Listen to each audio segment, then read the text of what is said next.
우리가 어떻게 전쟁을 감당할 수 있을까? 이것 때문에 숫자를 세는 거고. 근데 오늘 민수기서를 보면 꼭 숫자만을 기록하는 게 목적이 아님을 알 수 있습니다. 그 많은 이스라엘 백성들이 어떻게 하나님 앞에서 하나님과의 관계, 또 서로와의 관계를 잘 이루며 살 수 있을까? 그런 내용들을 기록하고 있습니다. 그 중에 하나가 오늘 내용인데요. 아론과 그의 아들들에게, 다시 말해서 제사장들에게 백성들을 어떻게 해줘라 라는 이야기를 하고 있습니다.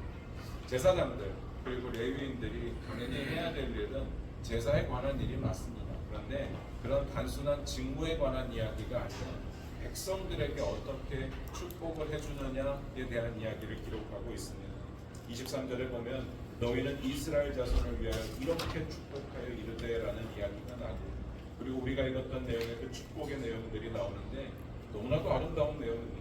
24절에 여호와는 내게 복을 주시고 너를 지키시기를 원하며, 25절에 여호와는 그의 얼굴을 내게 비추사 은혜 베푸시기를 원하며, 26절에 여호와는 그 얼굴을 내게로 향하여 드사 평강 주시기를 원하노라 할지니라.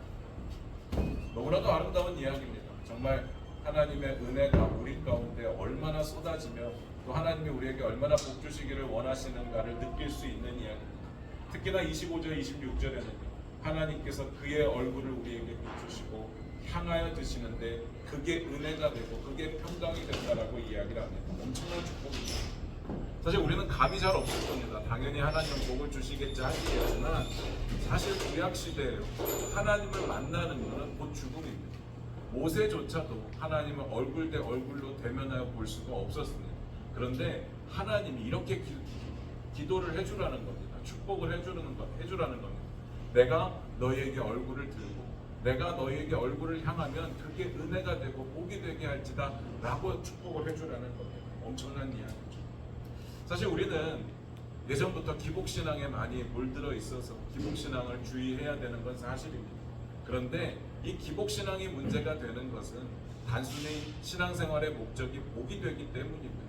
그 복의 종류가 내가 원하는 것이 되기 때문입니다. 물질의 복, 성공의 복, 장수의 복, 이런 것들 때문에 그것이 목적이 되기 때문에 주의해야 되지만 사실 성경은요, 복을 빼놓고 이야기할 수가 없습니다. 창세기서에도 보면요, 처음 하나님께서 태초에 많은 것들을 만드시고 마지막 인간을 만드신 후에 지상 명령을 주십니다. 문화 명령을 주십니다. 너희가 가서 정복하고 충만하고 다스리고 하는 많은 명령들을 주시는데 우리는 이 5가지 명령에만 집중을 했지 그 전에 하나님께서 그 일이 가능케 하시기 위해서 하셨던 일을 기억하지 못합니다. 제가 한번 읽어드릴 테니까요. 한번 들어보시기 바랍니다.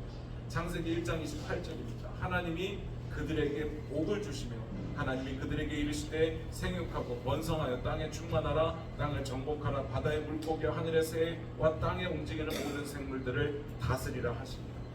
먼저 복을 주셨기 때문에 이게 가능한 겁니다. 하나님은 복을 주시기를 원하십니다. 이게 태초의 시작이었습니다.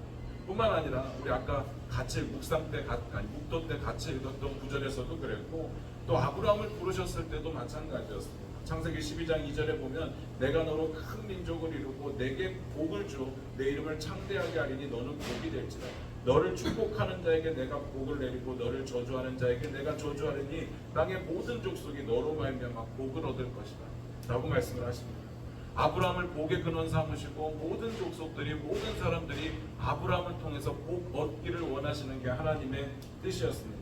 그러니까 아론과 아론의 아들들에게 뭘 이야기하시느냐, 너희가 그 일을 하라는 겁니다. 뿐만 아니라 이게 얼마나 놀라운지를 알아야 되는 게 우리가 복을 빌고 축복을 하면 그 복의 메시지가 우리의 입술을 통해서 나올 때 엄청난 능력을 갖게 된다는 걸 알아야 됩니다.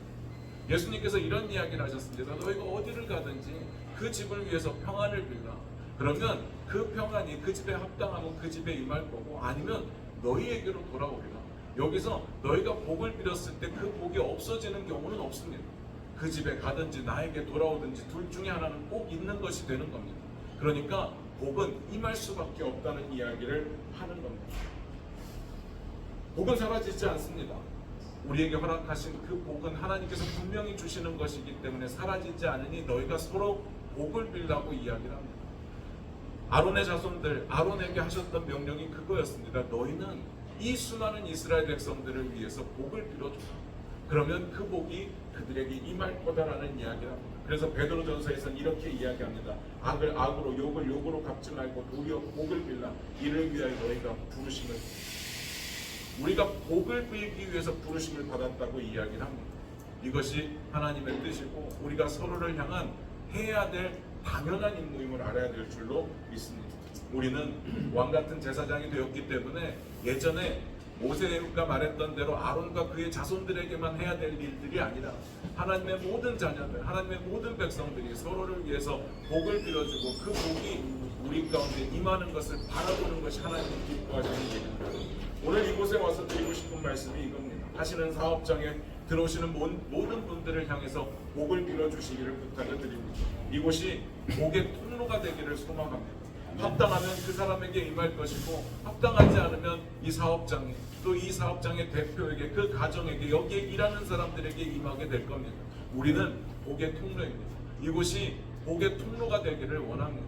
이곳을 오는 사람들이 위로를 얻기를 원하고 이곳을 오는 사람들이 그냥 뱃속을 즐겁게 하고 입을 즐겁게 하는 것뿐만이 아니라 삶의 회복과 삶의 희망과 그리고 복을 얻는 정말 믿음의 통로, 하나님이 쓰시고자 하는 믿음의 통로가 되기를 원합니다. 그렇게 될 때 이곳에 복이 가득할 줄로 믿습니다. 아멘. 기도하겠습니다. 전능하신 하나님 참 감사합니다. 이곳이 복의 통로가 되기를 원합니다. 아멘. 하나님의 뜻이 이곳에 임하기를 원하고 이곳을 방문하는 모든 사람들이 위로를 얻고 회복을 얻는 귀한 역사가 있게 하여 주시옵소서. 모든 말씀 예수님의 이름으로 기도드립니다. 아멘.